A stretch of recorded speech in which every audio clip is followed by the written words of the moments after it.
नमस्कार, स्वागत है सफलता आईएएस के ऑनलाइन प्लेटफॉर्म में।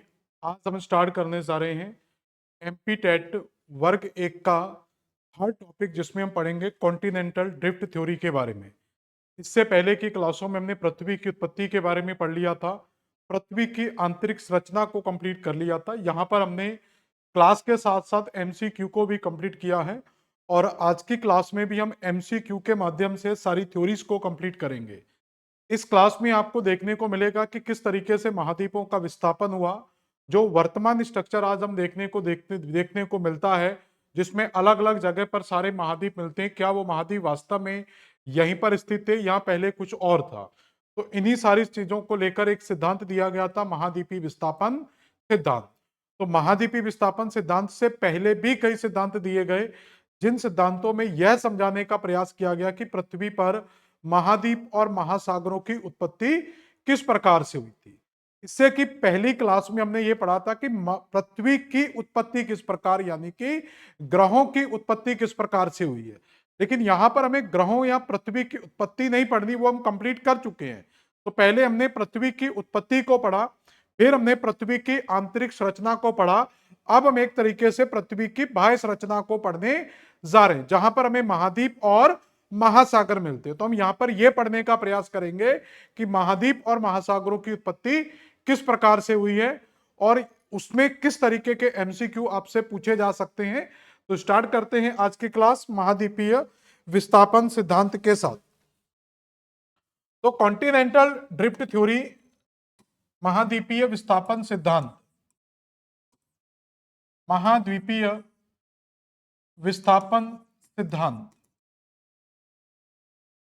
तो इससे जो क्वेश्चन है, बड़े सिंपल से क्वेश्चन पूछे जाते हैं। बहुत बड़ा टॉपिक नहीं है, लेकिन महत्व अगर देखेंगे तो इस टॉपिक का बहुत बड़ा है, लेकिन क्वेश्चन बहुत ही सिंपल फॉर्मेट में आपसे पूछे जा सकते हैं। तो कुछ एमसीक्यूज को हम देखते हैं और उसके साथ साथ फिर हम इसकी थ्योरी को भी कंप्लीट करेंगे। जैसे पहला क्वेश्चन आपसे यही पूछा जाएगा कि महाद्वीपीय विस्थापन सिद्धांत कब प्रतिपादित किया गया था, कब यह सिद्धांत दिया गया था। तो महाद्वीपीय विस्थापन सिद्धांत का प्रतिपादन कब किया गया था या किसके द्वारा किया गया था। तो किसके द्वारा किया गया था, तो इसमें एक दिया हुआ है Daly, Joly, Wegener and Holmes. तो ये हम अच्छे तरीके से जानते हैं कि ये सिद्धांत वैगनर के द्वारा लगभग 1915 में ये सिद्धांत हमें मिल जाता है। तो 1915 के लगभग वैगनर के द्वारा ये महाद्वीपीय विस्थापन सिद्धांत दिया गया था। क्लियर। अब ये सिद्धांत क्या कहता है उसको अपन आगे जाके पढ़ेंगे। पहले कुछ और भी सिद्धांतों की चर्चा करेंगे। महाद्वीपों की उत्पत्ति से जुड़े हुए कुछ और भी सिद्धांत हैं। जैसे इस क्वेश्चन में दिया गया है पहला भूसन्नति सिद्धांत, यानी कि इसको कहते हैं सिंक्लाइन थ्योरी या जियो सिंक्लाइन थ्योरी। ये किसके द्वारा दी गई है? जो आपका हेड्रल सिद्धांत है, ये किसके द्वारा दिया गया है?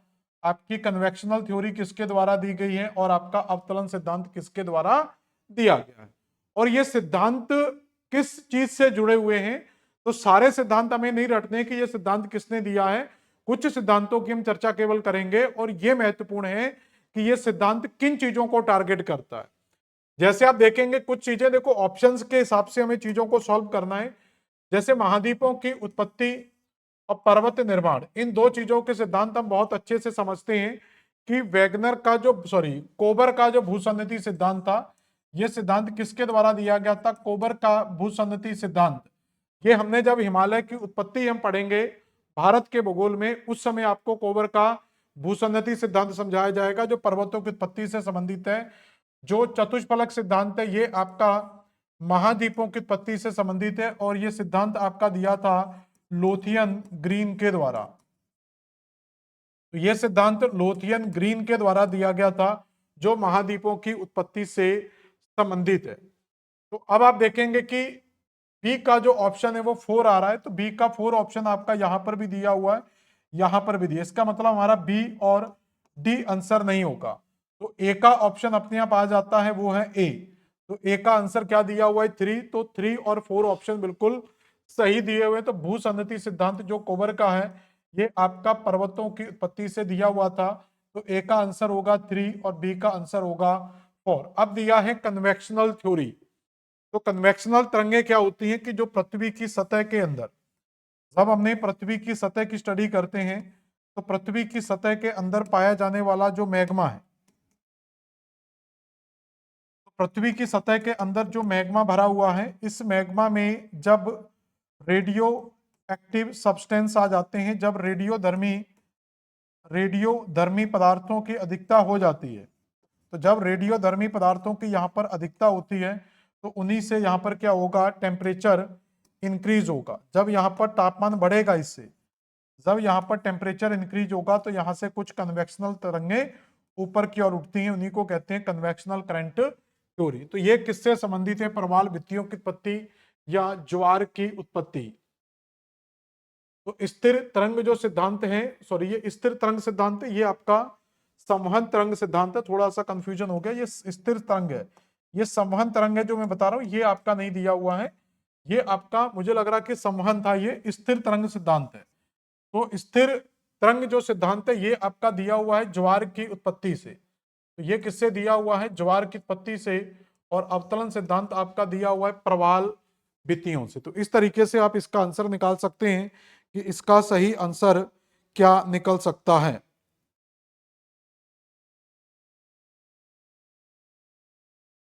जल्दी बताएं इसका सही आंसर क्या हो गया। अब तो ऑप्शन के अकॉर्डिंग इसके सही आंसर पर अब जा सकते हैं कि इसका सही आंसर क्या होगा। क्लियर।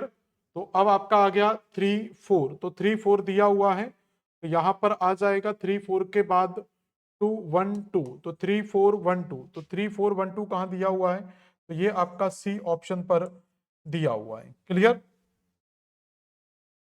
इसके बाद देखें, निम्नलिखित में से किसने सर्वप्रथम यूरोप, अफ्रीका और अमेरिका के साथ होने की संभावना व्यक्त की थी।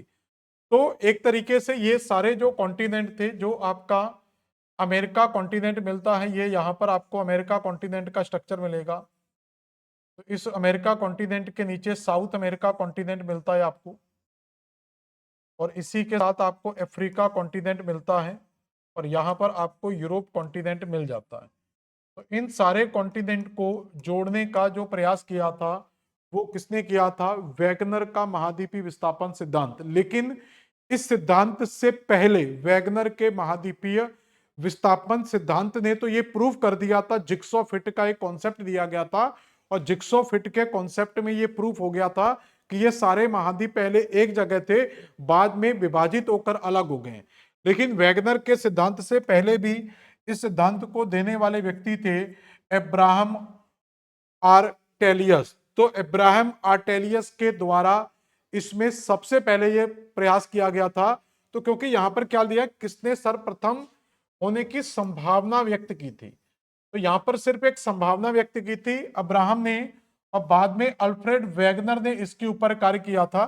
तो इसको एक थ्योरी में जब लेकर आए थे वो अल्फ्रेड वैगनर लेकर आए थे। तो इसका सही आंसर होगा, तो याद रखना कि ज्यादातर लोग इसका वैगनर आंसर लगाएंगे, लेकिन वैगनर ना होकर अब्राहम इसका आंसर सही होगा, क्योंकि सबसे पहले महाद्वीपों के जुड़ने की जो एक रूपता की कॉन्सेप्ट था वो किसके द्वारा दिया गया था, अब्राहम के द्वारा ही दिया गया था। बाद में वैगनर ने इसको एक थ्योरी के रूप में कन्वर्ट किया था।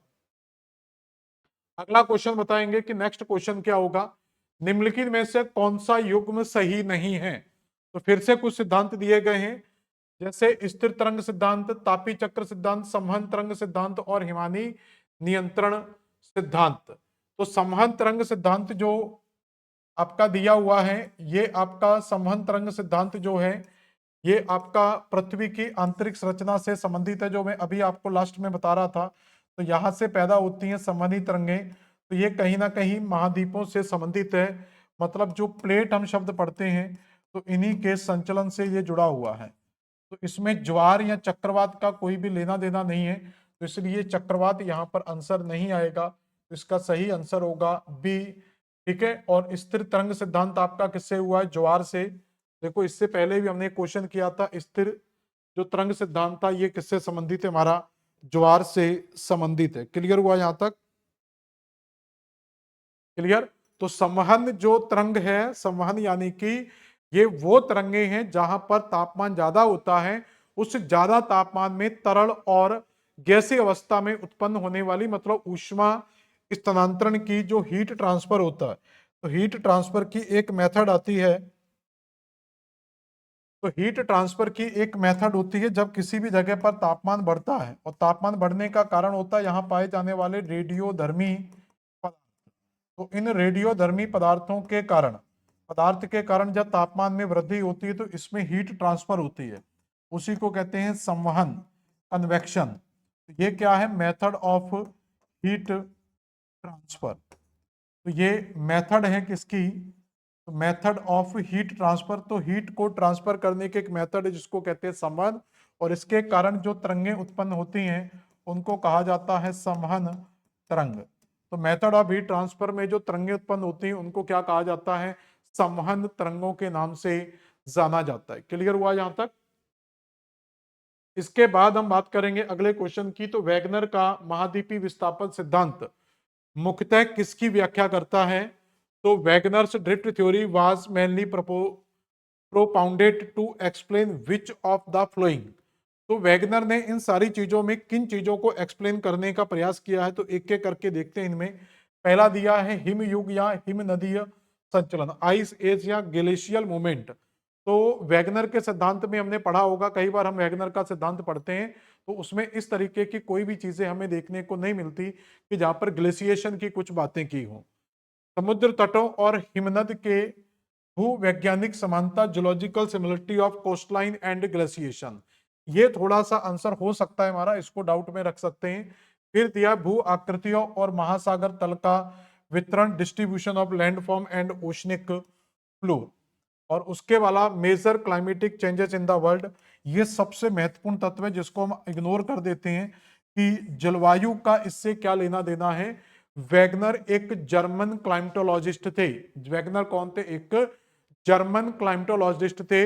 वो एक माना जाता है कि वो एक आपके एरोप्लेन से जुड़े हुए भी मतलब फाइटर वगैरह भी थे, या आप ये कह सकते हैं कि उसमें पायलट वगैरह भी थे, ऐसे कुछ माना जाता है, वो सैनिक वगैरह थे।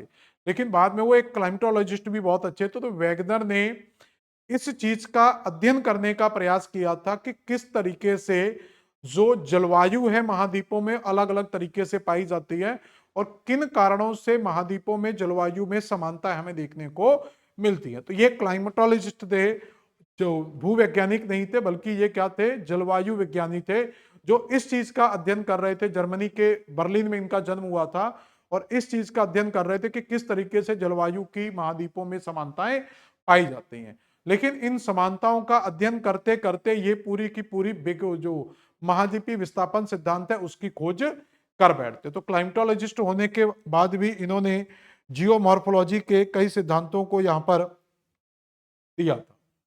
तो अब क्या होगा? तो इसमें यहां पर क्या पूछा गया क्वेश्चन हमसे? तो किसकी व्याख्या करने के लिए प्रतिपादित किया गया था? तो डी आंसर तो इसमें होगा। ए और बी ये ऑप्शन नहीं होगा, तो क्योंकि इसमें डी ऑप्शन नहीं है तो जिसमें डी नहीं उसको हटा सकते हैं। सी हो सकता है इसमें, बी और डी हो सकता है, और ए और डी हो सकता है। तो भू आकृति और महासागर तल का वितरण तो इन्होंने नहीं दिया था, तो क्योंकि जो सी फ्लोर स्प्रेडिंग थ्योरी है वो वैगनर की नहीं है, वो आपका हैरी हेस जो प्लेट विवर्तनिकी सिद्धांत है उससे जुड़ा हुआ है। सी फ्लोर स्प्रेडिंग की समुद्र तल का जो विस्तार हो रहा है वो सिद्धांत अलग आता है। तो सी ऑप्शन नहीं होगा। तो सी ऑप्शन आपका इसमें दिया है तो ये आंसर नहीं होगा। तो बी और डी और ए और डी। तो बी और डी, बी में देखिए समुद्र तटों और हिमनदों का भू वैज्ञानिक समानता, तो ये भी थोड़ा सा डाउट में है तो इसको भी हम हटा सकते हैं, ये ऑप्शन नहीं होगा। ए थोड़ा सा ठीक है, इसको ए और डी को हम ले सकते हैं, हिमयुग या हिम नदीय संचलन, क्योंकि इन्होंने कहीं ना कहीं मूवमेंट के बारे में बताया था। तो आइस एज का मूवमेंट और ग्लेशिएशन का मूवमेंट है, तो इसका सही जो आंसर हम लगा सकते हैं वो डी लगा सकते हो। तो 20 से ज्यादा जो आंसर सही होगा वो हमारा डी आ जाएगा। तो डी आंसर इसका आप लोग लगा सकते हैं।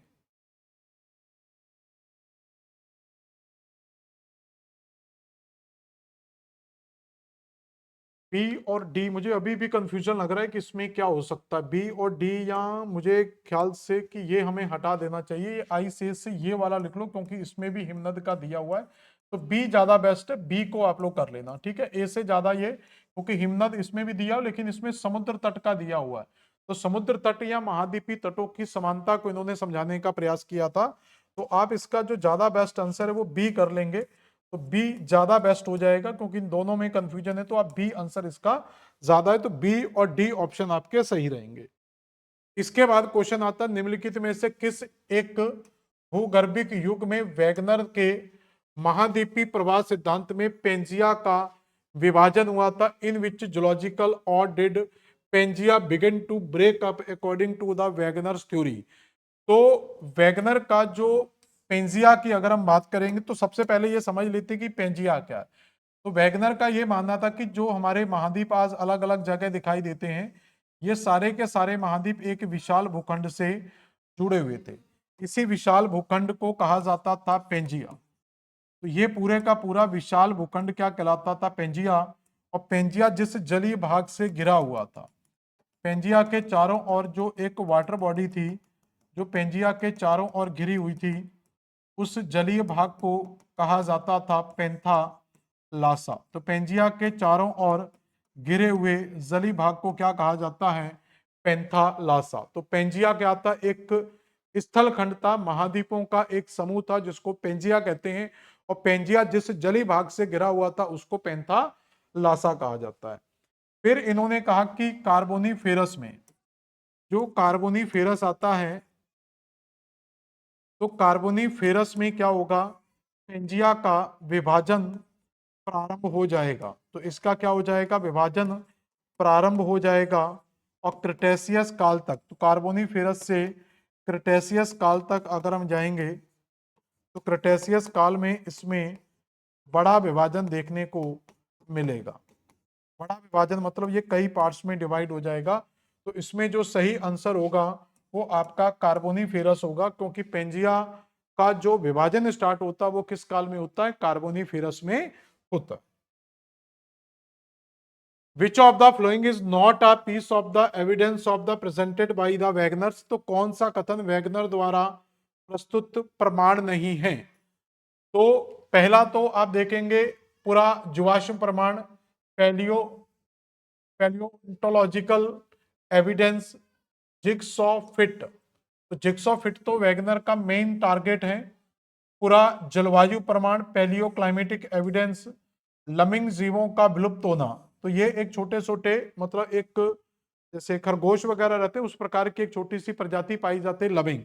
तो इन तो आप यहाँ पर देखेंगे पहले में दिया हुआ है पूरा जीवाश्म। तो वैगनर का सिद्धांत ये कहता है कि जो महाद्वीप है, तो फॉसिल्स के आधार पर ही जब इन दोनों महाद्वीपों में फॉसिल्स की समानता देखने को मिलती है, तो जब इनमें जीवाश्म एक जैसे देखने को मिलेंगे तो इससे यह प्रमाणित होगा कि ये दोनों तट क्या थे? एक दूसरे के साथ जुड़े हुए थे। तो जीवाश्मों की समानता के आधार पर इन्होंने जिग्सॉ फिट का कॉन्सेप्ट दिया था, और जिग्सॉ फिट तो इनका है ही है। और जलवायु तो हम बता चुके थे कि वैगनर है ही जलवायु वैज्ञानिक थे, तो जलवायु के समानताओं को इन्होंने सबसे पहले प्रदर्शित करने का प्रयास किया था, और करते करते ये भूविज्ञान की खोज कर बैठे। तो ये आंसर नहीं होगा हमारा, ये गलत है। तो हमारा ये सही है, इसको आंसर नहीं मानना है, लेकिन आंसर जो हमारा होगा वो डी निकल कर आएगा, क्योंकि ये कोटेशन गलत है। क्लियर हुआ यहां तक? वैगनर के महाद्वीपीय विस्थापन सिद्धांत के अनुसार लॉरेंशिया एवं गोंडवाना लैंड के मध्य कौन सा सागर था? ये अभी हम बता चुके हैं आपको कि जब कार्बोनीफेरस में, तो सबसे पहले क्या था? हमारे पास एक स्थल भूखंड था जिसको कहा जाता है पेंजिया, और पेंजिया जिस सागर से घिरा था उसको क्या कहते थे? तो पेंजिया के चारों तरफ का जो जलीय भाग था उसको कहा जाता था पेंथालासा। तो पेंजिया के चारों ओर घिरे हुए जलीय भाग को क्या कहते थे? पेंथालासा। जब इस पेंजिया में विभाजन प्रारंभ होता, तो पेंजिया में विभाजन प्रारंभ होता है तो पेंजिया ब्रेक होकर टू पार्ट्स में डिवाइड हो जाता है, एक पार्ट नॉर्थ में और एक पार्ट साउथ में। तो जो पार्ट नॉर्थ में मूवमेंट करता है, तो इसका पूछा जाता है कि आखिर ये किन कारणों से मूवमेंट हुआ। तो मूवमेंट को लेकर इन्होंने 3-4 प्रकार के फोर्स बताए थे। एक तो इन्होंने ज्वारीय बल बताया था कि टाइडल फोर्स के कारण पेंजिया विभाजित हुआ। कुछ इन्होंने ग्रेविटेशनल फोर्स बताया, तो ज्वारीय बल के कारण। तो इन्होंने पेंथालासा जो पेंजिया का जो विभाजन था, इसके लिए जो फोर्स बताए थे वो 3 तरीके के फोर्स बताए थे। एक तो आपका ज्वारीय बल के बारे में बताया, दूसरा जो बियोंसे फोर्स था उसके बारे में, और तीसरा आपका ग्रेविटेशनल ग्रेविटेशनल फोर्स के बारे में बताया था। इसको उत्प्लावकता बल भी कहा जाता है, उत्प्लावकता, बियोंसे फोर्स, उत्प्लावकता बल। तो यहां पर हम देखेंगे कि जो टाइडल फोर्स, उत्प्लावकता बल और ग्रेविटेशनल फोर्स है, तो टाइडल फोर्स यहां पर क्या करता है, ये कहता है कि पृथ्वी पूरब और पश्चिम की ओर खिसकेगी। ये आपका अंडर फोर्स था कि ये अंदर से लगने वाला एक फल था, और ग्रेविटेशनल कहता है कि पृथ्वी के भाग नॉर्थ और साउथ में खिसकेंगे। तो कुल मिला के इन्होंने कहा कि जब लैंड खिसकना स्टार्ट हुए तो ज्वारी बल के कारण जो महाद्वीप थे वो पूरब पश्चिम की ओर खिसक रहे थे, ग्रेविटेशनल फोर्स के कारण जो खंड थे वो उत्तर दक्षिण की ओर खिसक रहे थे, और पेंजिया के अंदर ही एक बल लग रहा था जिसको बियोंसे फोर्स कहा जाता है, उत्प्लावकता बल कहा जाता है। तो इन बलों के कारण क्या हुआ, पेंजिया का विभाजन हुआ। और ये किस काल में विभाजन हुआ था, तो ये विभाजन हमें देखने को मिलता है कार्बोनी फेरस के अंदर, ये विभाजन देखने को मिलता है। तो ऊपर का जो भाग है उसको कहा जाता है अंगारा लैंड, और दक्षिण वाले भाग को कहा जाता है गोंडवाना लैंड। तो जब इन दोनों भूखंडों का निर्माण हुआ तो इनके बीच में जो सागर ओपन हुआ, तो इसके बीच में जो जलीय भाग उत्पन्न हुआ उस जलीय भाग को कहा जाता है टैथिस सागर। तो इसी को क्या कहा जाता है, टैथिस सी या टैथिस सागर के नाम से जाना जाता है। तो पेंथालासा क्या था, पेंथालासा पेंजिया के चारों ओर फैला हुआ सागर था। वर्तमान भूत की कुंजी है, ये किसने कहा था, तो ये हट्टन के द्वारा दिया गया एक कोटेशन है, तो इसको रट लेना, ये हट्टन महोदय के द्वारा दिया गया कोटेशन है कि वर्तमान भूत की कुंजी है। अब यहाँ पर फिर कुछ सिद्धांत दिए गए हैं, जैसे यहाँ पर बात की गई है टेट्राहेड्रल थ्योरी की। तो टेट्राहेड्रल थ्योरी जो लोथियन ग्रीन की थ्योरी है, ये भी काफी ज्यादा इंपॉर्टेंट है। अभी बता दूंगा कि ये लोथियन ग्रीन की थ्योरी क्या है, इसको अभी समझ लेते हैं। ठीक है, तो ये दिया हुआ है नाम, सॉरी नाम ही तो पढ़ना है। तो ये लोथियन ग्रीन की थ्योरी है टेट्राहेड्रल। इसके द्वारा जो कॉन्टिनेंटल ड्रिफ्ट है, ये तो हम जानते हैं कि ये वैगनर का द्वारा दिया गया सिद्धांत है। और कन्वेक्शनल जो थ्योरी है ये आपका हॉम्स की थ्योरी मिलती है, कन्वेक्शनल करंट थ्योरी। और पर्वत निर्माण जो आपका, जिसको भूसन्नति सिद्धांत भी कहते हैं, भूसन्नति सिद्धांत, ये भूसन्नति सिद्धांत जियो सिंक्लाइन थ्योरी किसके द्वारा दी गई थी, कोबर महाशय के द्वारा दी गई। तो ये कुछ आपको नाम भी याद रखने। तो अब ऑप्शन में जाएंगे तो फर्स्ट ऑप्शन आएगा आपका थर्ड, बी पर आएगा 4, और सी पर आ जाएगा 1, और डी पर आ जाएगा 2। तो 3 4 1 2। तो 3 यहाँ पर दिया हुआ है, सभी में ऑप्शन दिया हुआ है, 4 यहाँ पर दिया हुआ है, तो ये 2 ऑप्शन हट जाएंगे। फिर 4 के बाद आना चाहिए 1, तो 1 यहाँ पर दिया हुआ है, 2 यहाँ पर दिया हुआ है, तो ए आंसर हमारा सबसे बेस्ट होगा। तो 3 4 1 2, तो पहले का हो जाएगा 3, दूसरे का 4, तीसरे का 1 और चौथे का 2। तो 3 4 1 2 से आप लिख सकते हैं। तो यहाँ पर मैं थोड़ा सा आपको बता दे रहा हूँ क्योंकि ये बाद में शायद इसका आंसर मिले ना मिले। तो यहाँ पर जो सिद्धांत दिए गए हैं उनको थोड़ा सा समझ लेते हैं। तो पहला सिद्धांत दिया चतुष्फलक सिद्धांत। तो टेट्राहेड्रल थ्योरी क्या कहती है, तो जो टेट्राहेड्रल थ्योरी थी जिसको चतुष्फलक सिद्धांत के नाम से पढ़ेंगे, तो चतुष्फलक सिद्धांत, चतुष्फलक के नाम से क्लियर है कि 4 फलकों की बात की जा रही है। और ये सिद्धांत किसके द्वारा दिया गया था, तो ये सिद्धांत लोथियन ग्रीन के द्वारा दिया गया था, या एल ग्रीन के द्वारा दिया गया था। तो इनका ये मानना था कि जो पृथ्वी है, जो पृथ्वी थी, ये प्रारंभ में जो पृथ्वी थी हमारी, ये प्रारंभ में पृथ्वी हमारी एक गैसीय अवस्था में थी। तो कैसी थी, एक गैसीय तप्त अवस्था में थी। तो पृथ्वी हमारी प्रारंभ में एक गैसीय तप्त अवस्था में थी, यानी कि ये कह सकते हैं कि ये एक हॉट गैसियस स्टेज में हमें देखने को मिलती है। तो पृथ्वी प्रारंभ में हमारी एक हॉट गैसियस स्टेज में हमें देखने को मिलती है। लेकिन यहाँ पर क्या होता है कि जब गैसियस स्टेज में हमें मिलती है तो धीरे धीरे इसमें क्या होती है, कूलिंग होगी। तो इसमें कहा गया कि इसमें कूलिंग हुई, और कूलिंग के साथ साथ इसका सॉलिडिफिकेशन भी हुआ। तो कूलिंग हुई और सॉलिडिफिकेशन हुआ, मतलब ठंडी हुई और जमने लगी, और उससे क्या होगा, इसमें कॉन्ट्रैक्शन आया, यानी कि संकुचन आया। अब संकुचन आने के कारण, तो जो पृथ्वी हमारी एक गैस के गोले में थी, तो इन्होंने कहा कि ये पृथ्वी हमारी एक चतुष्फलक में डिवाइड हो गई। तो पृथ्वी का क्या बन गया, एक टेट्राहेड्रल बन गया। अब ये टेट्राहेड्रल किस तरीके का बनता है, तो इस तरीके का एक स्ट्रक्चर आप बना सकते हो टेट्राहेड्रल का। तो टेट्राहेड्रल में क्या होता है, जो ऊपर की भुजा होती है ये बिल्कुल फ्लैट रहेगी और दक्षिण की भुजा बिल्कुल नोक में रहेगी। मतलब किसी क्यूब को आप उल्टा करोगे ऐसे करके, ऊपर फ्लैट होगा तो ऐसे करके नीचे की तरफ बढ़ेगा, ये ऊपर फ्लैट रहेगा नीचे नोक रहेगी। तो इसमें उन्होंने कहा कि 4 फलक होते हैं। तो टेट्राहेड्रल में इन्होंने बताए कि चोर कुल 4 फलकों से ये मिलकर बनता है।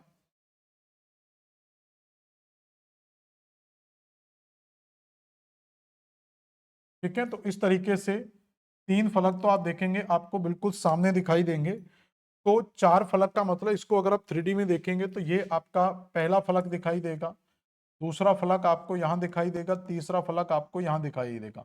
तो जो फोर्थ फलक होगा वो इसके जस्ट बैक साइड में हमें दिखाई देगा। तो इस फलक के बैक साइड, तो एक इस साइड से देखेगा, एक इस साइड से, एक ऊपर की साइड से, और एक इसके बिल्कुल जैसे इस तरीके से मान लो कि ये इस तरीके का टेट्राहेड्रल होगा।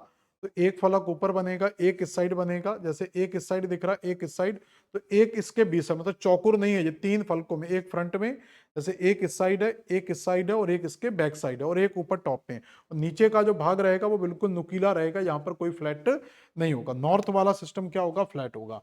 तो ये 4 फलकों में इन्होंने कहा कि टेट्राहेड्रल बना था। अब इनसे पूछा गया कि महाद्वीप कैसे बने, तो इन्होंने कहा कि जितने भी जो ये चतुष्फलक वाले एरिया थे, इन चतुष्फलकों में क्या हो गया, पानी भर गया। तो इस चतुष्फलक पर भी पानी भर चुका था, तो जितने भी चतुष्फलक थे वहां पर पानी भर गया, इस चतुष्फलक पर भी पानी भर जाएगा। तो जितने भी चतुष्फलक थे फ्लैट या थोड़े से अंदर की ओर दबे हुए भाग थे, तो इन फ्लैट रीजन पर क्या हो गया, पूरे का पूरा पानी भर जाता है। तो इस फ्लैट रीजन पर पानी भरने के कारण यहाँ पर क्या हो गया कि इसके जो फलक थे, वो फलक जो टेट्राहेड्रल पार्ट थे, उसको इन्होंने कहा कि जो यहाँ पर फलक है वहां पर जल भर गया और इसी से महासागर की उत्पत्ति हो गई। तो इस तरीके से इन्होंने महासागरों को समझाने का प्रयास किया। जैसे इन्होंने कहा कि सबसे ऊपर का जो फलक है वहां पर आर्कटिक महासागर बना, इस वाले फलक पर हिंद महासागर बन गया, और इसके इस साइड वाला जो था वहां पर अटलांटिक महासागर बन गया। अटलांटिक महासागर का निर्माण हुआ, और जो सबसे पीछे का फलक था वहां पर प्रशांत महासागर बना। तो इस तरीके से बड़े आराम से इन्होंने महासागरों की उत्पत्ति के बारे में समझाने का प्रयास किया। लेकिन इनसे पूछा गया कि महाद्वीप कहाँ गए, तो इन्होंने कहा कि जो फलक के किनारे थे, ये जो फलक के किनारे थे, ये जितने भी ऊंचे भाग थे, क्योंकि यहाँ तो पानी नहीं पहुंच सकता था, ये किनारे ऊंचे थे, तो इन किनारों पर, तो जो फलक के किनारे थे, तो इस फलक के किनारों पर क्या हुआ, महाद्वीपों का निर्माण हुआ। तो इस तरीके से इन्होंने महाद्वीप और महासागरों की उत्पत्ति की व्याख्या की। लेकिन ये उत्पत्ति मान्य नहीं की गई, क्योंकि टेट्राहेड्रल शेप में अगर हमारी पृथ्वी कन्वर्ट होती है, तो वर्तमान में ये अनुमान लगाया जाता है कि अगर ये टेट्राहेड्रल में थी, तो टेट्राहेड्रल में एक रोटेशन कैसे आएगा, एक बैलेंस कैसे कन्वर्ट होगा, तो ये पॉसिबल नहीं है। और दूसरा, इन्होंने पर्वतों की उत्पत्ति की व्याख्या नहीं की थी। ठीक है, तो ये सिद्धांत क्लियर हो गया। कोबर का सिद्धांत तो हम ऑलरेडी पढ़ते ही हैं, महाद्वीपीय विस्थापन सिद्धांत हमारा चल ही रहा है। तो बाकी कन्वेक्शनल करंट जो पृथ्वी की सतह में उत्पन्न होती है, उनके कारण ये सिद्धांत आता है। तो चतुष्फलक को समझना जरूरी था। निम्नलिखित में से किसने उत्तरी दक्षिणी अमेरिका के पश्चिमी छोर पर रॉकी एवं एंडीज उत्तर दक्षिण स्थिति को अपने बहाव अथवा विस्थापन सिद्धांत के माध्यम से स्पष्ट किया था? तो इसमें जो एक सिद्धांत आता है, टेलर का सिद्धांत। तो जब हम महाद्वीपीय विस्थापन सिद्धांत की बात करते हैं, तो जब भी हम महाद्वीपीय विस्थापन सिद्धांत की बात करेंगे, तो ये महाद्वीपीय विस्थापन सिद्धांत क्या कहता है कि जो आपके पर्वत हैं, तो इन्होंने जो क्षैतिज लंबवत पर्वत थे, जैसे लंबवत में जो रूप में पर्वत बनेंगे, तो लंबवत रूप में जो पर्वत बनेंगे वो आपके रॉकी और एंडीज पर्वत वगैरह बनेंगे, और क्षैतिज रूप में जो पर्वत बनेंगे वो आपके क्षैतिज रूप में जो पर्वत बनेंगे वो आपके यहाँ पर बनेंगे हिमालय पर्वत, ये क्षैतिज में है हिमालय, और यहाँ पर बन जाएंगे आपके कौन से पर्वत, आल्प्स पर्वत और लिख सकते हैं। तो इस तरीके से इन्होंने इन लंबवत पर्वतों के उत्पत्ति के बारे में एक सिद्धांत दिया था, इसको भी महाद्वीपीय विस्थापन। तो टेलर ने, तो वैगनर के सिद्धांत से पहले जो सिद्धांत दिया गया था वो टेलर के द्वारा दिया गया था। तो महाद्वीपीय विस्थापन सिद्धांत पहले टेलर ने दिया था, बाद में जो महाद्वीपीय विस्थापन सिद्धांत है वो वैगनर के द्वारा दिया गया था। तो इसलिए इसको टेलर का महाद्वीपीय विस्थापन सिद्धांत और वैगनर का महाद्वीपीय विस्थापन सिद्धांत के नाम से भी जाना जाता है। लेकिन यहाँ पर याद रखना कि वैगनर के और टेलर ने जो महाद्वीपीय विस्थापन सिद्धांत दिया था, तो इन्होंने पर्वतों की उत्पत्ति को समझाने का प्रयास किया था, लेकिन जो वैगनर का महाद्वीपीय विस्थापन सिद्धांत है वो पर्वतों की उत्पत्ति की ज्यादा व्याख्या नहीं करता है। इसके साथ साथ जो टेलर का सिद्धांत है, इन्होंने महाद्वीपों की उत्पत्ति की भी व्याख्या की। तो इन्होंने कहा कि पृथ्वी जब अपनी घूर्णन अवस्था में थी, उससे एक बहुत बड़ा टुकड़ा टूटकर अलग हो गया। तो टेलर के सिद्धांत में हम ये जानते हैं, तो टेलर ने एक बात और कही थी कि टेलर ने कि जो हमारी पृथ्वी थी जब ये घूर्णन अवस्था में थी, इसका एक टुकड़ा यहाँ से टूटकर जब अलग हुआ, तो अलग जब ये टुकड़ा हो गया तो पृथ्वी का जो रिमेनिंग पार्ट था वो आपको कुछ इस तरीके से देखने को मिल जाता है। और उन्होंने कहा कि जहां से ये टुकड़ा निकल गया था वहां पर क्या हो गया, एक महासागर की उत्पत्ति हो गई। तो ये टुकड़ा जब स्थल का अलग हो गया तो महासागर बन गया और बाकी का भाग हमारा महाद्वीप था। तो इनसे पूछा गया कि भैया ये टुकड़ा क्या है, तो उन्होंने कहा कि ये टुकड़ा कहाँ चला गया, ये चंद्रमा बन गया। इसका मतलब इन्होंने जो इनका पूरे का पूरा कॉन्सेप्ट था, तो इन्होंने कहा कि जो चंद्रमा की उत्पत्ति है, इनका जो कॉन्सेप्ट था वो ये कहता है कि चंद्रमा की जो उत्पत्ति है, चंद्रमा की उत्पत्ति किससे हुई है, पृथ्वी से हुई है। इसके हिसाब से अगर देखा जाए तो पृथ्वी और चंद्रमा में जो रिलेशन होगा, ये चंद्रमा है और ये पृथ्वी है। अगर वैगनर के सिद्धांत से देखा जाए, क्योंकि चंद्रमा से पृथ्वी की उत्पत्ति हुई है, तो ये इसकी माँ हुई और चंद्रमा हमारा इसका भाई हुआ। तो चंद्रमा क्या है, इसका भाई है। तो इसका मतलब पृथ्वी और चंद्रमा में जो रिलेशन है वो बहन और भाई का है। तो इन्होंने चंद्रमा और पृथ्वी जो रिलेशन ठहरा है वो कैसा है, बहन और भाई का संबंध बताया। सॉरी, भाई कैसे हो जाएगा, तो जब उत्पत्ति हुई है तो बेटे का संबंध होगा, भाई तो अपन बनाएंगे अभी, तो बेटे का संबंध होगा। तो इसलिए इन्होंने अपने सिद्धांत में माँ और बेटे के संबंध को यहाँ पर समझाने का प्रयास कर दिया। मतलब समझाया नहीं, एक तरीके से भारतीय एस्ट्रोनॉमी के अकॉर्डिंग तो ये माँ और बेटे का संबंध इन्होंने बता दिया। अगर चंद्रमा और पृथ्वी को भारतीय, अब भारतीय कॉन्सेप्ट क्या कहता है, तो भारतीय कॉन्सेप्ट क्या कहता है, तो भारतीय जो खगोल है वो क्या कहते हैं, तो भारतीयों का मानना है कि जो पृथ्वी है ये हमारी माँ है और जो चंद्रमा है इसको हम ऑलरेडी मामा मानते हैं। तो पृथ्वी और चंद्रमा के बीच में जो संबंध है वो बहन और भाई का होगा। तो जब हम इसको मामा मानते, इसको माँ मानते हैं, तो पृथ्वी में संबंध किसका होगा, बहन और भाई का होगा। और इस बहन और भाई का जो संबंध है, अगर मान लो हमारे जो मम्मी हमारी और जो हमारे मामा जी हैं, तो दोनों का जन्म कहाँ से होगा, नाना नानी के यहाँ से। तो इस आधार पर यह प्रूफ होता है कि इन दोनों का जो जन्म है वो ननिहाल से हुआ होगा। तो इनका जन्म ननिहाल से हुआ है, मतलब नाना नानी के यहाँ से हुआ है। तो इस कारण तो इसीलिए पृथ्वी और चंद्रमा की जो उत्पत्ति है वो एक ही स्थान से हुई है, ना कि पृथ्वी से चंद्रमा की उत्पत्ति हुई है। तो इस आधार पर वैगनर का सिद्धांत क्या है, भारतीय एस्ट्रोनॉमी पूरी तरीके से गलत साबित करती है। तो ये सिद्धांत बिल्कुल गलत है। अगला क्वेश्चन क्या कह रहा है, भूगर्भ शास्त्रीय दृष्टि से निम्नलिखित में से कौन से द्वितीयक श्रेणी के स्थल रूप नहीं है। तो पर्वत, पठार, मैदान ये सब आपके द्वितीयक श्रेणी में आते हैं। तो महासागर प्राथमिक श्रेणी के हैं, तो ये आपका महासागर द्वितीयक श्रेणी में नहीं आएगा। अगला है, वैगनर के अनुसार महाद्वीपीय विस्थापन सिद्धांत के लिए निम्नलिखित में से कौन सा बल शक्ति उत्तरदायी था।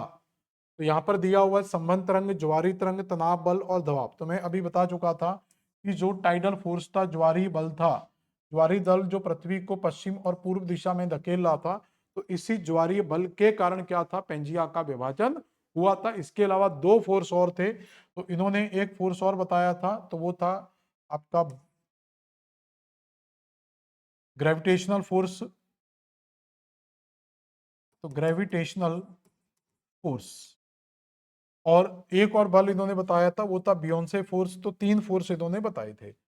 अगला, निम्नलिखित में से कौन सा सिद्धांत महाद्वीपीय विस्थापन सिद्धांत की पुष्टि नहीं करता, विच of the flowing does not confirm the continental drift. तो कौन सा सिद्धांत है जो कॉन्टिनेंटल ड्रिफ्ट से नहीं जुड़ा हुआ है।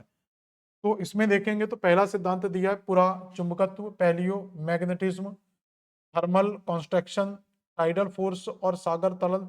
तो सी फ्लोर स्प्रेडिंग जो आप बाद में हैरी एस देगा, तो कहीं ना कहीं ये महाद्वीपीय विस्थापन से जुड़ा हुआ, तो ये तो सही है।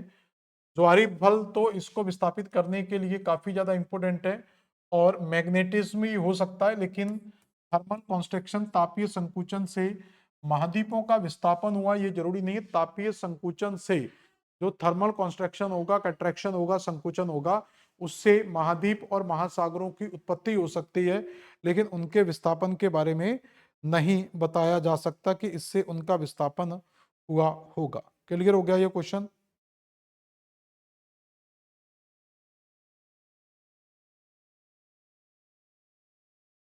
क्लियर? तो तापीय संकुचन जो सिद्धांत है वो ये कहेगा कि यहाँ पर, क्योंकि इस तापीय संकुचन के सिद्धांत पर कई लोगों ने काम किया था, तापीय संकुचन के सिद्धांत पर 3 लोगों ने काम किया था यहाँ पर।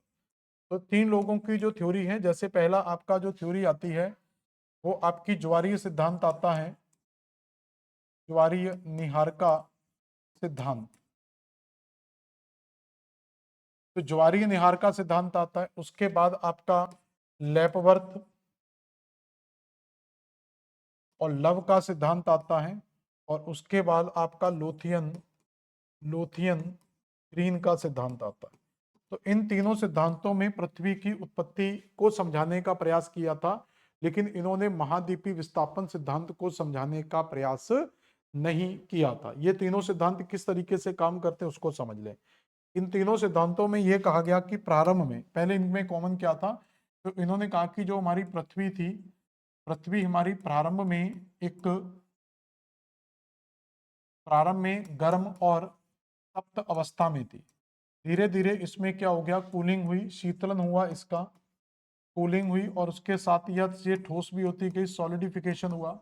तो आफ्टर कूलिंग एंड सॉलिडिफिकेशन, तो अर्थ में क्या हो गया, एक संकुचन हुआ। क्योंकि संकुचन क्यों होगा कि जैसे जैसे इसमें ऊष्मा का ह्रास होगा, जैसे जैसे हीट का लॉस होगा, ऊष्मा का ह्रास होगा, तो हीट लॉस होने के कारण क्या होगा, कॉन्ट्रैक्शन आएगा, संकुचन पैदा होगा। और इसी संकुचन को 3 तरीके से इन्होंने समझाने का प्रयास किया। तो जो गैसियस नेबुलर हाइपोथेसिस था, गैसियस नेबुलर हाइपोथेसिस जो है, तो इस हाइपोथेसिस के आधार पर यह कहा गया कि पृथ्वी में कुछ भाग जो थे, पृथ्वी के 2 भागों में डिवाइड कर दिया। इन्होंने कहा कि कुछ भाग थे उनका क्या हो गया, श्रिंक हुआ, तो कुछ भाग डाउन श्रिंक हो गए। ठीक है, तो डाउन हो गए श्रिंक होकर, और कुछ क्या हो गए, अपराइज हो गए। अपराइज मतलब ये ऊपर की ओर उठ गए, और कुछ भाग नीचे की ओर चले गए। जो भाग नीचे की ओर चले गए वहां पर महासागर की उत्पत्ति हो गई, और जो भाग ऊपर की ओर उठे उसको महाद्वीप की उत्पत्ति कहा गया। तो ये कौन कहलाता है, गैसियस नेबुलर हाइपोथेसिस के अंदर इसको समझाने का प्रयास किया गया। दूसरा इसी सिद्धांत से जुड़ा हुआ, इसी के आगे, तो इन्होंने कहा कि जब संकुचन हुआ था, तो संकुचन में आते हैं वो आपके लेपवर्थ थ्योरी आती है, लेपवर्थ एंड लव थ्योरी आती है। तो लेपवर्थ एंड लव की थ्योरी ये कहती है कि पृथ्वी पर जब संकुचन हो रहा था, तो उसमें कुछ स्थल ऊपर की ओर जा रहे थे, कुछ स्थल नीचे की ओर आ रहे थे। तो इन्होंने कहा कि जो ऊपर की ओर गए थे, जो ऊपर की ओर गए थे उनसे एंटीक्लाइन फॉर्मेशन हुए, और जो नीचे की ओर गए थे उनसे सिंक्लाइन फॉर्मेशन हुए। सिर्फ इन्होंने एंटीक्लाइन और सिंक्लाइन को समझाने का प्रयास किया, और कहा कि जो सिंक्लाइन एरिया था उसमें पानी भर गया, और जहां पर पानी भर गया वहां पर महासागर की उत्पत्ति हो गई, और जो ऊंचे भाग थे वहां पर महाद्वीप की उत्पत्ति हो गई। तो बस इस तरीके से। और तीसरा जो सिद्धांत आता है इसमें, तो तीसरा आता है आपका किसका, चतुष्फलक सिद्धांत, जो दिया था लोथियन ग्रीन के द्वारा। तो लोथियन का जो सिद्धांत था, या लोथियन ग्रीन का जो सिद्धांत था, जिसको चतुष्फलक के नाम से जानते हैं, तो चतुष्फलक सिद्धांत भी यहाँ तक तो सेम थ्योरी बताता है, लेकिन इन्होंने क्या किया, सिर्फ एक टेट्राहेड्रल बनाकर पूरे सिद्धांत को समझाने का प्रयास किया। अभी मैं करा चुका था आपको टेट्राहेड्रल। तो इस तरीके से इन्होंने कहा कि जो ये वाले भाग थे यहाँ पर बने थे महासागर, और जो ऊपर उठे हुए भाग थे वहां पर बन चुके थे महाद्वीप। तो इस तरीके से तीनों सिद्धांतों ने महाद्वीप और महासागरों की उत्पत्ति को समझाने का प्रयास किया, लेकिन विस्थापन किसी भी के द्वारा नहीं बताया गया। तो पहली बार वैगनर के द्वारा, या उससे पहले टेलर के द्वारा, कुछ हद तक महाद्वीपीय विस्थापन सिद्धांत को टेलर ने समझाया, फिर महाद्वीपीय विस्थापन सिद्धांत को वैगनर ने समझाया।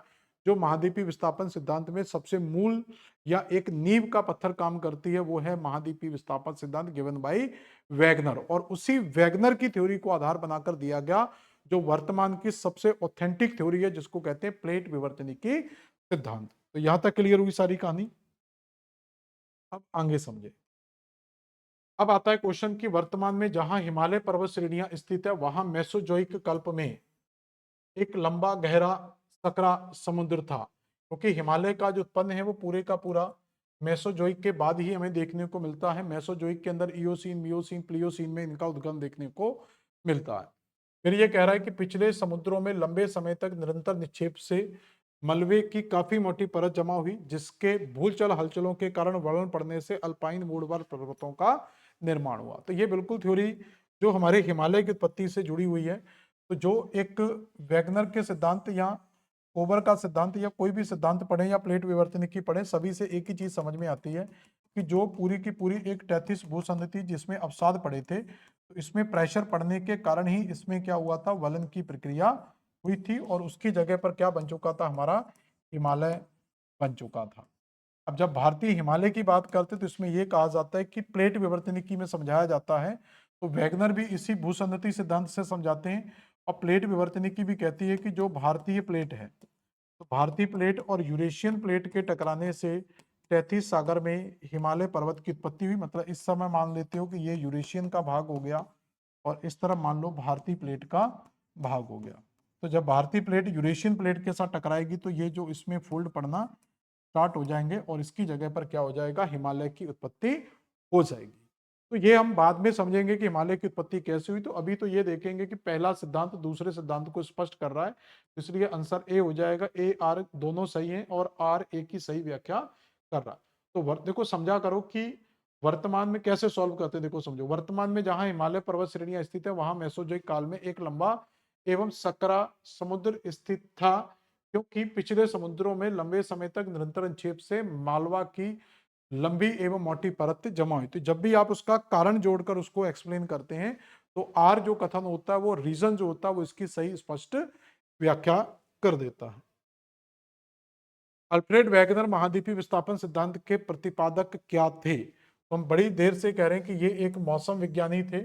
काम इन्होंने जूलॉजी के ऊपर किया था, मौसम विज्ञानी थे और ये जर्मनी के रहने वाले थे। जर्मनी के बर्लिन शहर में इनका जन्म हुआ था। क्लियर? ये तो सिंपल क्वेश्चन हो गया। निम्नलिखित विद्वानों ने किसने सर्वप्रथम 1960 में सागर नेतल प्रसंस्करण की संकल्पना को दिया था? तो सी फ्लोर स्प्रेडिंग जो सिद्धांत है वो आपका हैरी हैस से जुड़ा हुआ सिद्धांत है। एच हैस, हैरी हैस का जो प्लेट विवर्तनिक की सिद्धांत आता है और उसी प्लेट विवर्तनिक की सिद्धांत के साथ जुड़ा हुआ है आपका महाद्वीपीय विस्थापन सिद्धांत का अगला पार्ट सी फ्लोर स्प्रेडिंग। कौन सा सिद्धांत महाद्वीपीय विस्थापन के पक्ष में प्रमाण है? तो यहां पर फिर से वही क्वेश्चन है जो इससे पहले हमने किया था, लेकिन कुछ लैंग्वेज चेंज हो सकती है। पहला दिया हुआ है जिग्सॉ फिट, ये तो बिल्कुल सही है। फिर दिया हुआ है ट्रांसकरेंट भ्रंश, विभिन्न क्षेत्रों में जीवाश्म, ये भी बिल्कुल सही हो सकता है। मेंटल में कन्वेक्शन, तो इसके बारे में कह नहीं सकते। तो ए और सी सही है, तो ढूंढ लो ए और सी कहां मिल रहा है। तो यहां पर ए मिल रहा है, यहां पर भी ए मिल रहा है, यहां पर भी ए मिल रहा है, ये भी सही है।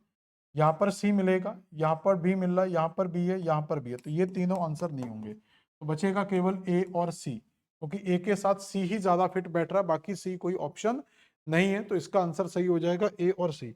हमेशा ऑप्शन से सॉल्व करने की कोशिश क्या करो। हमारे पास ज्ञान कितना है उसका मतलब नहीं है क्या हम उस ज्ञान से अपने क्वेश्चन या अपने ऑप्शन को सॉल्व कर पा रहे हैं या नहीं कर पा रहे। अगला क्वेश्चन क्या कहता है, who is associated with the tetrahedral theory, origin of the continent ocean. तो ये थ्योरी किसके द्वारा दी गई थी? लोथियन ग्रीन के द्वारा दी गई थी। तो लोथियन ग्रीन ने जो कॉन्सेप्ट दिया था वो आपका किसका था? टेट्राहेड्रल का कॉन्सेप्ट था, जिसमें पृथ्वी को चार चतुष्फलक में इन्होंने डिवाइड किया था, फर्स्ट, सेकंड, थर्ड और इसके पीछे फोर्थ। तो जितने भी ये फलक वाले हिस्से थे, फ्लैट वाले हिस्से थे, तो वहां पर इन्होंने कहा कि पानी भरने से महासागर की उत्पत्ति हुई। और ये ऊंचे वाले जितने भी हिस्से थे, ये ऊंचे वाले जितने भी हिस्से थे, तो वहां पर कहा कि यहाँ पर महाद्वीप की उत्पत्ति हुई। तो ये लोथियन ग्रीन का अभी मैं बता चुका हूं किस तरीके से इन्होंने काम किया था। अगला आता है दी अर्थ शिफ्टिंग क्रस्ट, पुस्तक किसने लिखी थी? अल्फ्रेड वैगनर ने, फॉरेस्ट मॉल्टर ने, चार्ल्स हेल्पगुड ने, इमैनुअल वेलिकोवस्की ने। तो जल्दी बताएं इसका आंसर क्या होगा कि ये पुस्तक किसके द्वारा लिखी गई है? जल्दी बताएं इसका आंसर क्या हो सकता है, ये पुस्तक किसके द्वारा लिखी गई है? ठीक है, जल्दी बताएं इसका क्या आंसर होगा। तो ये पुस्तक की अगर हम बात करेंगे तो अल्फ्रेड वैगनर की तो है नहीं, तो ये चार्ल्स हैपगुड की एक पुस्तक मिलती है, ज्यादा इंपोर्टेंट नहीं है लेकिन याद रख सकते हैं, फैक्चुअल चीजें हैं। महाद्वीपीय उद्वत के अवसाद कहलाते हैं। The deposit of continental emergence are called, ज्वालामुखी, भूजात, खारे पानी के पौधे या कोई नहीं।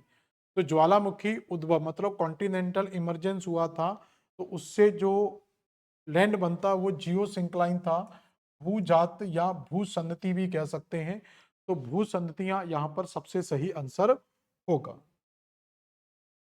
महाद्वीपीय धारा के सिद्धांत के अनुसार 255 मिलियन वर्ष पूर्व केवल एक महाद्वीप और एक महासागर था। उस महासागर का नाम क्या था? वो तो हम जानते हैं कि एक ही महाद्वीप था। तो कॉन्टिनेंटल ड्रिफ्ट, ड्रिफ्ट का मतलब या धारा का मतलब यहाँ पर याद रखना विस्थापन से है, क्योंकि यहाँ पर विस्थापन की जगह धारा का मतलब करंट नहीं है, ये कॉन्टिनेंटल ड्रिफ्ट का मतलब है।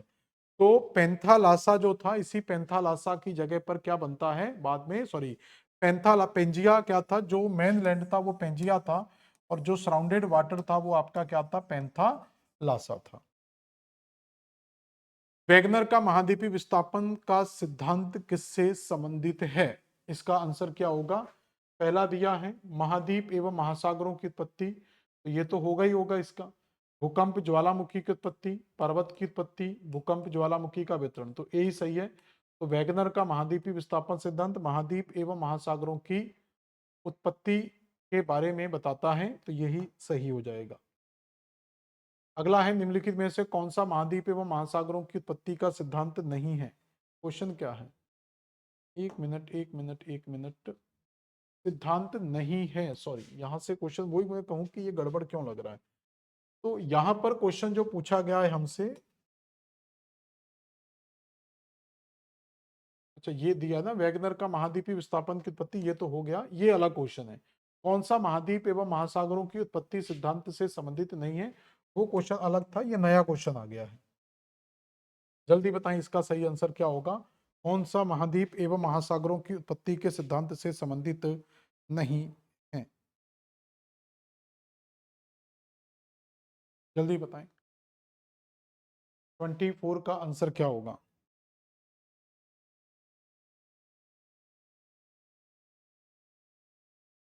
तो चतुष्फलक सिद्धांत में हमने पढ़ा था कि ये किसके द्वारा दिया गया था? लोथियन ग्रीन के द्वारा दिया गया सिद्धांत है।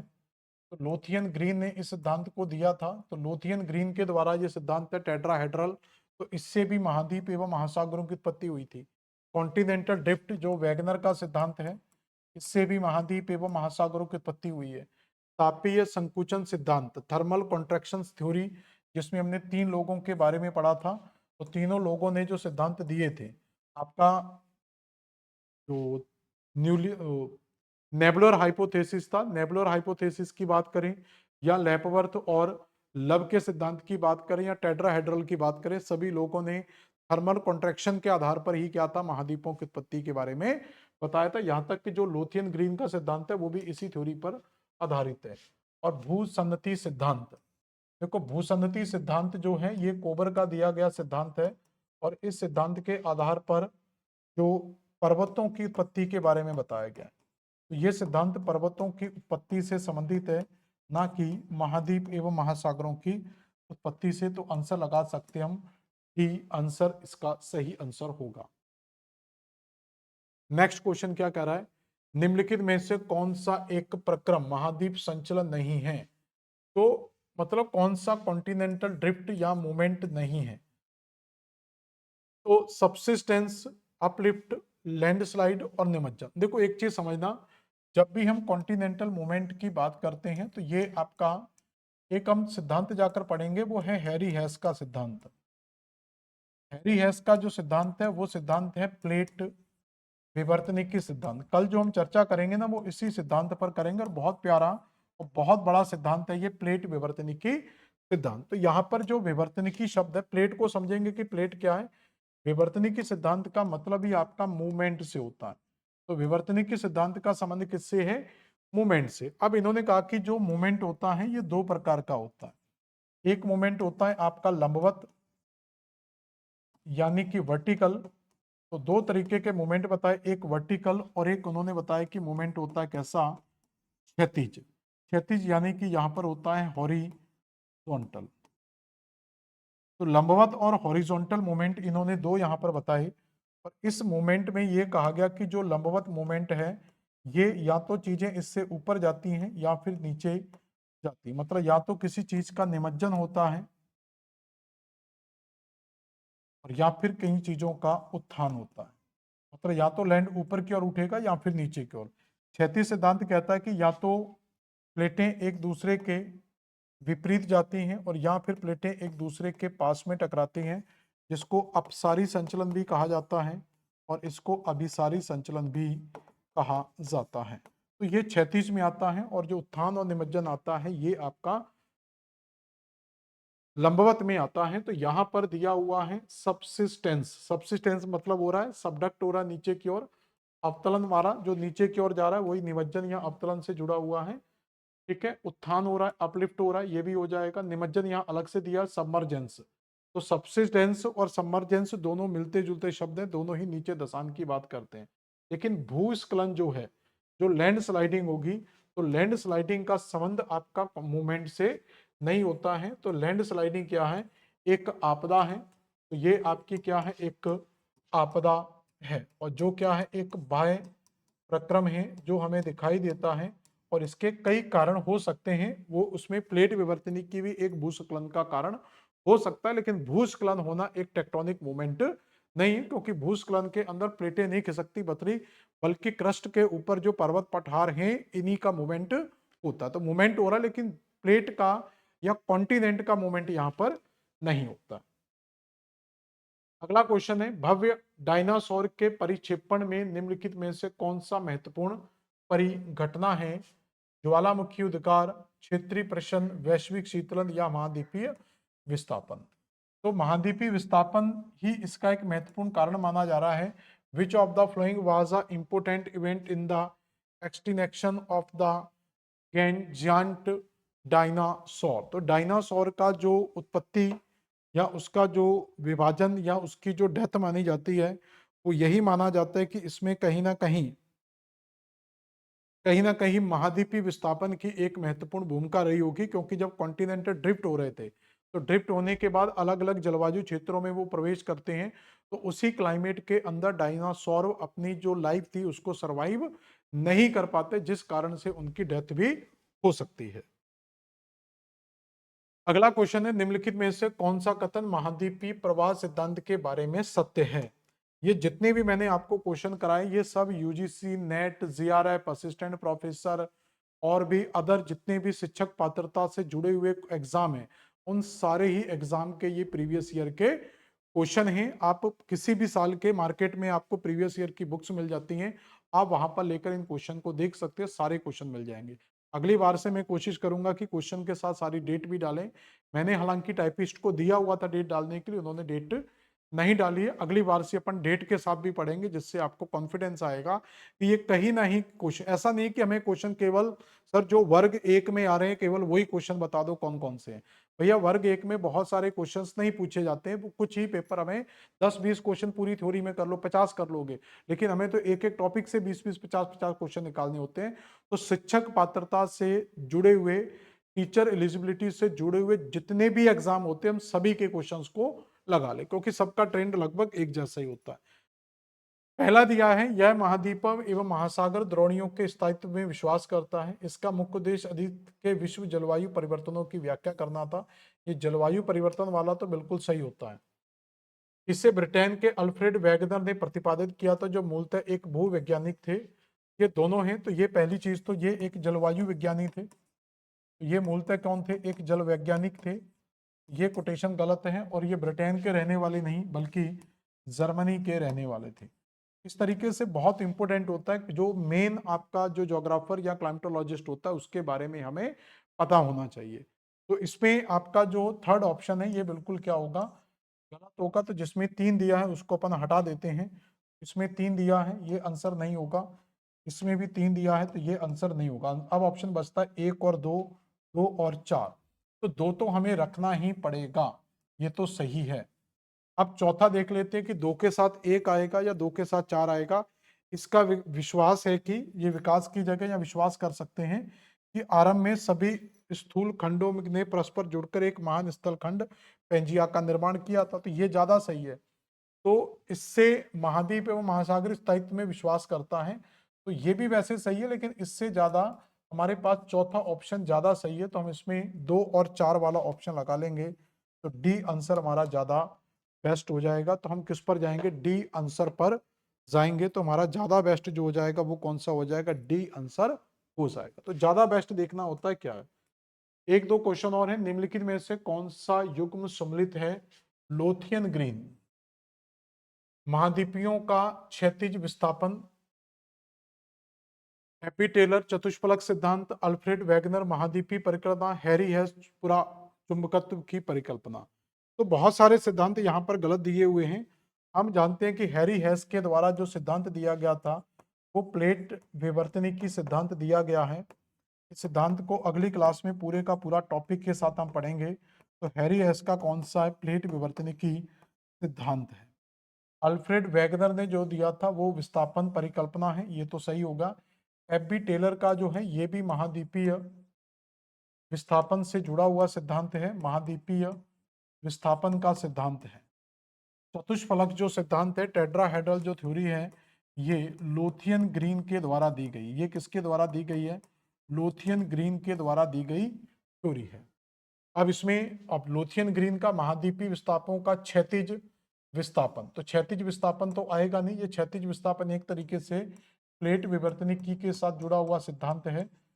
तो कुल मिला के देखेंगे कि लगभग सिद्धांत आपके गलत हैं, एक सिद्धांत केवल सही है, वो है अल्फ्रेड वैगनर का महाद्वीपीय विस्थापन सिद्धांत।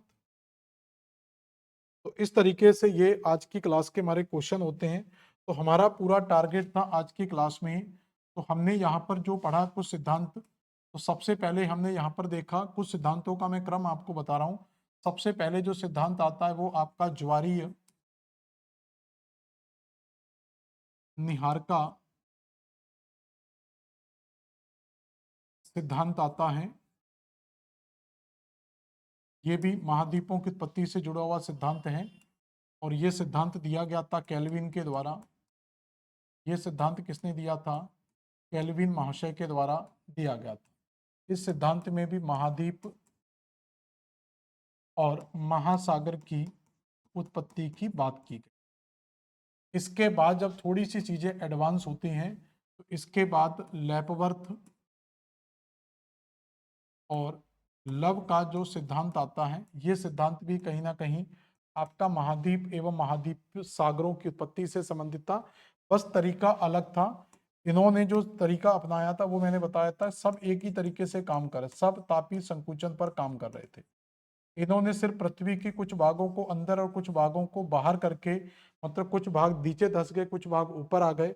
इन्होंने भी संकुचन को ही टारगेट बनाया, लेकिन इस संकुचन में उन्होंने इस तरीके का एंटीक्लाइन और सिंक्लाइन कॉन्सेप्ट दिया। और इसी के बाद जो अगला सिद्धांत आते हैं वो लोथियन ग्रीन लेकर आते हैं। तो लोथियन ग्रीन का जो सिद्धांत आता है वो आपका कौन सा है, चतुष्फलक सिद्धांत। तो ये चतुष्फलक हम देख चुके हैं। तो ये भी इनका संकुचन पर ही आधारित था। पृथ्वी गर्म थी फिर ठंडा हुई संकुचित हो गई, लेकिन संकुचित होने के बाद इन्होंने एक टेट्राहेड्रल बना के उत्पत्ति करवा दी। और उसके बाद जब ये चीजें साबित नहीं हो पा रही थी तो उसके बाद आते हैं आपके कौन से, महाद्वीपीय विस्थापन के सिद्धांत। तो इन 3 सिद्धांतों के बाद आते हैं महाद्वीपीय विस्थापन के सिद्धांत। और इसमें पहला प्रयास टेलर के द्वारा किया गया और टेलर के बाद दूसरा प्रयास वैगनर के द्वारा किया गया था। अब इससे भी चीजें पूरी तरीके से प्रमाणित नहीं हो रही, क्योंकि वैगनर एक अंतिम थ्योरी थी महाद्वीपीय विस्थापन से संबंधित। लेकिन इस महाद्वीपीय विस्थापन सिद्धांत में ये समझ में नहीं आ रहा था कि आखिर ये जो पेंजिया ब्रेक हुआ है वो किस कारण से हुआ है, और इसमें पर्वतों की उत्पत्ति को भी स्पष्ट नहीं किया था, बस विस्थापन हुआ, ये समझ में आ जाता है। तो इसी चीज को एक मॉडर्न थ्योरी में लेकर जाकर हम पढ़ते हैं। तो जो सबसे प्रमाणिक थ्योरी मानी जाती है वो है हमारा प्लेट विवर्तनिकी सिद्धांत। तो इस तरीके से पूरे का पूरा आपको एक डेवलपमेंट क्लियर होना चाहिए कि किस सिद्धांत के बाद कौन सा सिद्धांत आएगा और वो सिद्धांत किसके द्वारा दिए गए, कौन महाद्वीपों की उत्पत्ति बात कर रहा है, कौन सा महाद्वीपों के मूवमेंट की बात कर रहा है और कौन सा बाद में जाकर पर्वतों के निर्माण की बात करेगा। क्योंकि वैगनर का जो सिद्धांत है, जो महाद्वीपी टेलर और वैगनर हैं, तो टेलर ने तो कहीं ना कहीं पर्वतों को समझाया था, वैगनर ने पर्वतों की उत्पत्ति को नहीं समझाया था। लेकिन महाद्वीपीय विस्थापन से सॉरी प्लेट विवर्तनिकी सिद्धांत आएगा, ये आपका पूरे के पूरे मूवमेंट को भी समझाएगा। मतलब कुल मिला के जो प्लेट विवर्तनिकी सिद्धांत आएगा वो आपकी हर प्रकार की समस्या का सॉल्यूशन निकाल देगा। प्लेट विवर्तनिकी सिद्धांत आपको ये बताएगा कि आखिर महाद्वीपों में विस्थापन क्यों हुआ, उसका कारण आपको बताया जाएगा। फिर यह भी बताएगा कि महाद्वीपीय विस्थापन सिद्धांत के परिणाम स्वरूप पृथ्वी पर भूकंप, ज्वालामुखी, द्वीप, प्रायद्वीप, कटक, खाड़ियां, भ्रंश, ये सारी भी जितनी हम भूगोलिक घटनाएं पढ़ते हैं, इन सारी चीजों का निर्माण किस प्रकार से हुआ था। क्लियर? तो आज की क्लास हम यहीं पर रखते हैं। अगली क्लास में मिलेंगे हम प्लेट विवर्तनिकी सिद्धांत हैरी हेस के साथ। क्लियर? तो मिलते हैं नेक्स्ट क्लास में। धन्यवाद।